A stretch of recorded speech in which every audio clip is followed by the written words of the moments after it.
kusoo dhawo Fan Academy haddaad nagu cusubtaa fadlan subscribe leh kadibna furo gambaleelka si muuqaal kasta aynu soo gelino kugu soo dhaco isla marka aynu soo gelino. Assalaamu calaykum waraxmatullaahi tacaala wabarakaatu. Ma jeclaan lahayd inaad ku barato luqadda Englishka si online ah adigoo gurigaaga ama goobtaada shaqo jooga? Haddii ay tahay jawaabtaadu haa, Akademiyadda Fahan waxay idiin diyaarisay koorso dhammaystiran oo luqadda Englishka ah. Koorsadan waxay ka kooban tahay 3 level ama 3 heer. Heerka koowaad waa Basic English ee ugu talagalnay ardayda bilowga ah looga bilaabi doono ABC-da ilaa iyo meel fiican laga gaarsiiyo ardayga. Waa buug ka kooban 62 casharo video ah iyo buug PDF oo qoraal ah. Sidoo kale waxaynu idiin diyaarinay Spoken English oo ah heerka labaad. Spoken Englishka waxaynu ugu talagalnay ardayda heerka dhexe ama heerka sare ah. Waa buug ka kooban 102 casharo video ah iyo buug PDF ah. Buuggan waxaad ku baranaysaa ku hadalka luqadda Englishka. Marxalad kasta aad ku sugan tahay wixii aad ku hadli lahayd ayaad ku baranaysaa. Sidoo kale waxaan idiin diyaarinay naxwaha guud ama General English Grammar oo aad ku baran doontid naxwaha luqadda Englishka oo dhammaystiran. Haddii aad danaynaysid inaad ka diiwaangeliso koorskan online-ka ah, fadlan la xiriir WhatsApp number-ka shaashada kaaga muuqdo si lagu siiyo macluumaad dheeraad ah iyo casharo tusaale ahba.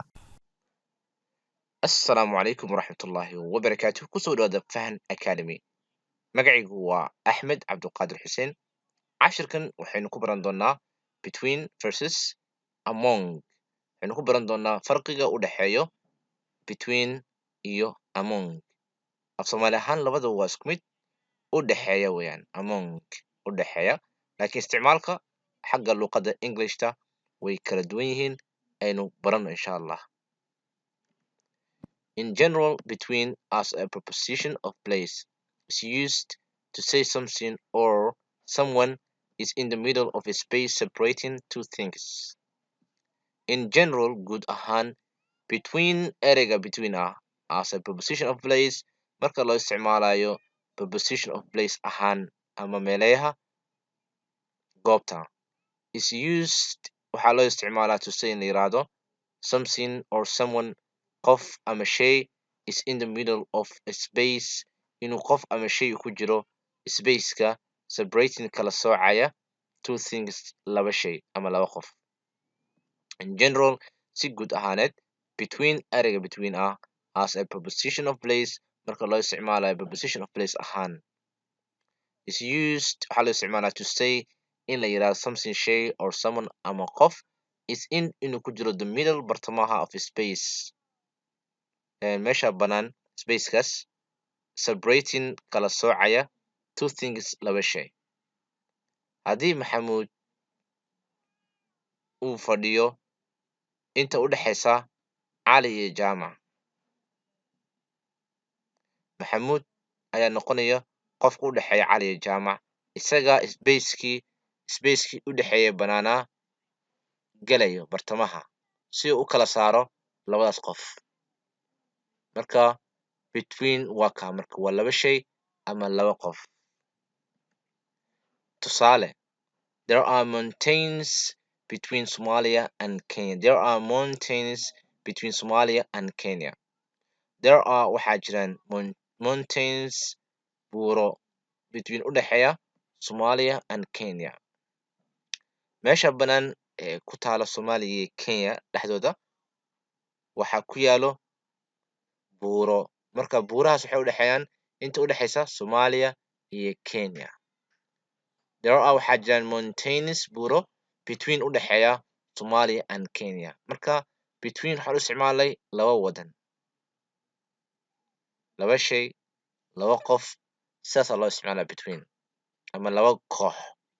Mar walba waxaa loo isticmaalayaa wixii laba geesood ah ama laba dhan ah.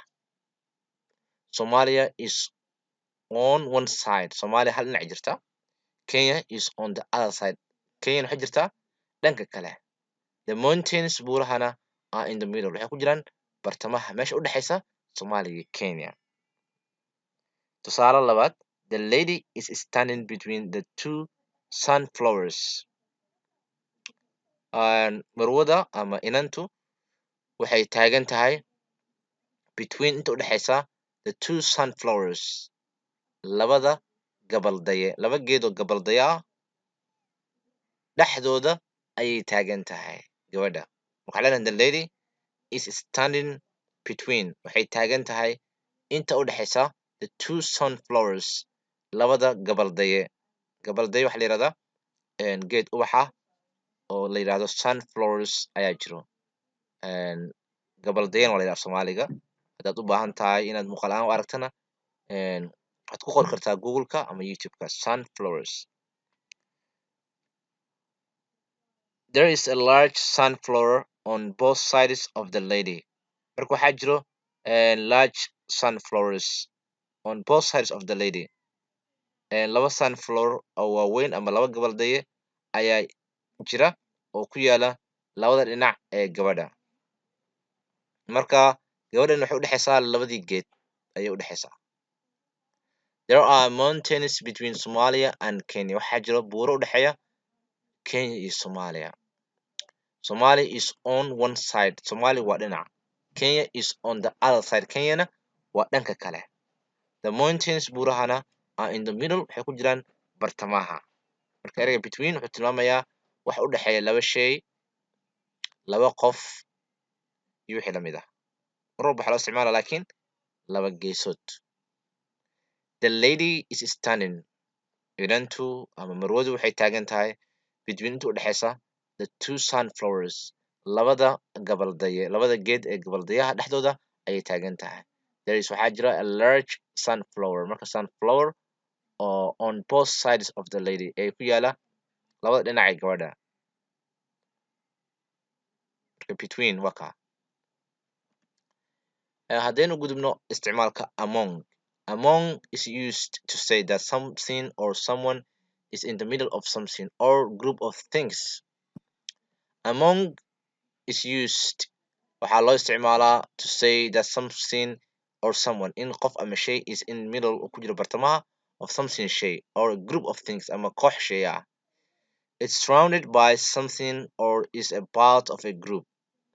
It is surrounded waxaa ku hareeraysan something shay or ama is a part of a group ama wuxuu ka mid yahay qayb ka mid wuxuu yahay kooxda.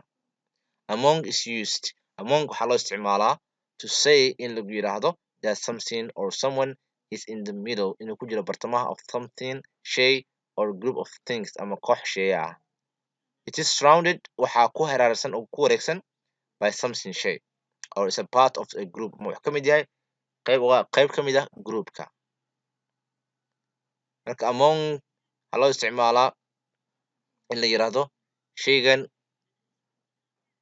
wuxuu ku jiraa bartamaha shay ama koox shay ah. Laba maaha waa laba wax ka badan.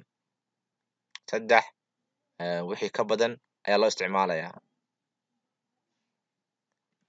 Tusaale marka. There was disagreement among members about who should be the new club president. There was waxaa jiray disagreement iswaafaqid la'aan. Disagreement waa diidmo ama heshiis la'aan weeyaan. Among u dhexeeya members xubnaha. About ku saabsan who should be the new club president. Ruuxii noqon lahaa madaxweynaha kooxda. Marka hadda shaygan wuxuu u dhexeeyaa dad badan. Koox ayuu u dhexeeyaa. Laba geesood ma aha. There was waxaa jiray disagreement isfahan waa ama diidmo heshiis la'aan among u dhexaysa members xubnaha about ku saabsan who should be qofkii noqon lahaa the new club president madaxweynaha cusub ee clubka ama kooxda. There was an exchange agreement among the universities.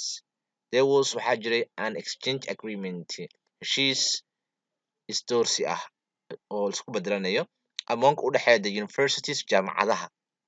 Laba jaamacad maaha waa jaamacadaha koox dhan weeyaan. She swam among sharks while in New Zealand. She swam waxay ku dabaalatay among sharks libax badadyo dhexdooda while goor in New Zealand ay ku sugnayd waddanka New Zealand. She swam among sharks waxay ku dhex dabaalatay weeyaan libax badadyo. Marka among waa koox libaxyo ah maaha labo ama laba group ma aha.